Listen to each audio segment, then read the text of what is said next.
Bienvenue à cette capsule sur l'introgression. Si on imaginait les idéologies comme des gènes transmissibles, on pourrait utiliser la guerre froide pour imaginer l'introgression. Cette guerre idéologique avait divisé la planète en deux comme le frein de chaîne de montagne, donc supposons que ça a généré deux espèces, l'Homo americanus qui possède l'idéologie capitaliste et l'Homo soviéticus qui possède l'idéologie communiste. Les idées pouvant se propager comme les gènes, lorsqu'un Homo americanus et un Homo soviéticus se rencontrent, il pourrait y avoir la mixité de leurs idéologies.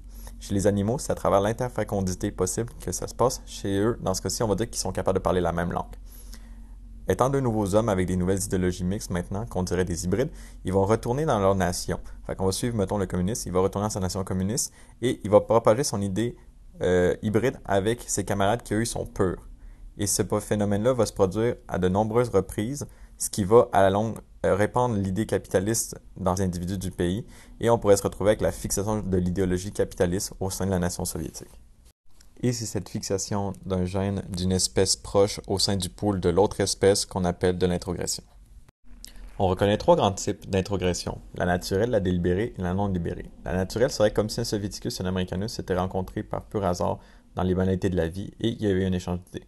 La délibérée serait comme si les grandes corporations voudraient implanter l'idéologie capitaliste chez les Soviétiques et enverraient des propagandistes américanus pour faire implanter volontairement cette idéologie-là.